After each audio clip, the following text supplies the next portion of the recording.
যাই কিছু হোক না আমার আম্মা বিশ্বাস করে একটা প্লেয়ার নিলেও আমাকে নিবে। রিশাদ ভাই পিছন থেকে আইসা আমাকে জড়াই ধইরা কংগ্রেস জানাইলো যে রংপুর রাইডার্স সাবাস কংগ্রেস। অবশেষে সুযোগটা আসলো, বিপিএল এ দলটা পেলেন, কেমন লাগতেছে আসলে? আসলে আলহামদুলিল্লাহ, অবশ্যই প্রথমত সৃষ্টিকর্তাকে ধন্যবাদ, তারপর আমি সোহান ভাই এবং আশরাফুল ভাইকে থ্যাঙ্কস জানাবো।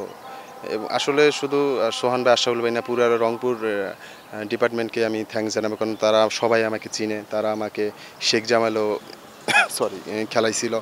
তো আসলে তাদের কাছে আমি সবসময় কৃতজ্ঞ। আরো একটা ব্যাপার যদি বলতে চাই, যখন ম্যাচ মানে কনফার্ম হইলেন যে বিপিএল এ দল পেয়েছেন, সবার আগে কার সাথে কথা হয়েছিল? অবশ্যই আমার মায়ের সাথে। আপনার আম্মু কি বলতেছিল? আমার আম্মা অনেক খুশি হয়েছে, কারণ আমার আম্মা মানে যাই কিছু হোক না আমার আম্মা বিশ্বাস করে একটা প্লেয়ার নিলেও আমাকে নিবে। তো মা আসলে কতটুকু খুশি হয়েছিল, মানে সবকিছু মিলে আপনি তখন মাকে কি বলছিলেন? আসলে মাকে আমি জাস্ট ফোন দিয়ে বলছি, মা আমি আমাকে নিচ্ছে রংপুর রাইডার্স। তো মার সাথে সাথে মানে আল্লাহর কাছে লাখো কোটি শুকরিয়া জানাইছে এবং আত্মহারা খুশি। আপনার ক্রিকেটীয় জার্নিটা যদি একটু বলতেন। আসলে ক্রিকেট জানি এটা তো আমার অনেক বছরের, আমি প্রায় 10 বছর হয়ে গেছে। তারপর থেকে আমি, আপনারা জানেন যে এজ লেভেল খেলছি, বাট আমি অ্যাক্সিডেন্টের হওয়ার কারণে আমি ক্লাবস করি। তারপর নেট বোলিং করার থ্রুতে আস্তে আস্তে আমার এই পর্যন্ত আবার আসা। নেট বোলিং থেকে বিপিএল এ বোলিং করবেন এবং ব্যাপারটা নিশ্চয়ই আপনার জন্য অনেক বড় একটা টার্নিং পয়েন্ট আপনার ক্যারিয়ার জন্য। অবশ্যই নেট বোলিং থেকে বাংলাদেশ টাইগার্স, তারপর প্রিমিয়ার লিগ, হাই পারফরমেন্স, আসলে সব বাংলাদেশের সবখানে ছিলাম।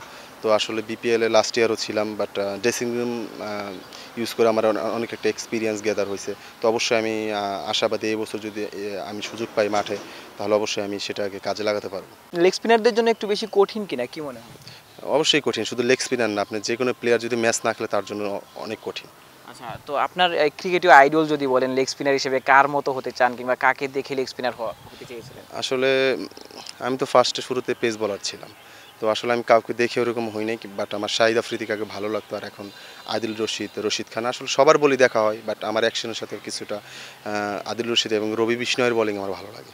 আচ্ছা, রিশাদের সাথে কখনো কথা হয়েছে কিনা? হ্যাঁ, তার সাথে আমার সবসময় কথা হয়। ইভেন আজকে মাঠে ঢোকার পর ইমন ভাইয়ের সাথে কথা বলতেছিলাম, পারভেজ ইমনের সাথে। তো তখন আমি রিশাদ ভাইকে খেয়াল করি, রিশাদ ভাই পিছন থেকে আইসা আমাকে জড়াই ধইরা কংগ্রেস জানাইলো যে রংপুর রাইডার্স সাবাস কংগ্রেস।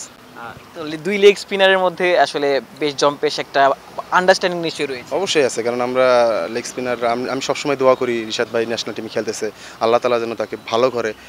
ইভেন যেখানে যত লেগ স্পিনার আছে আমি সবসময় দোয়া করি আল্লাহ তাআলা যেন সবাইকে ভালো খেলায়। আসলে তারা সবাই যদি আমরা ভালো খেলি, তাহলে না ফিউচারে ভালো কোনো লেগ স্পিনারের প্রতি আস্থা হবে বোর্ড। বিপিএল এ সুযোগ পেলেন, রিশাদের মতো নিশ্চয়ই ন্যাশনাল টিমের সুযোগটা চাইবেন। অবশ্যই চাইবো, আল্লাহ পাক যদি সহায় থাকে এবং আমি যদি পারফর্ম করতে পারি তাহলে কেন না।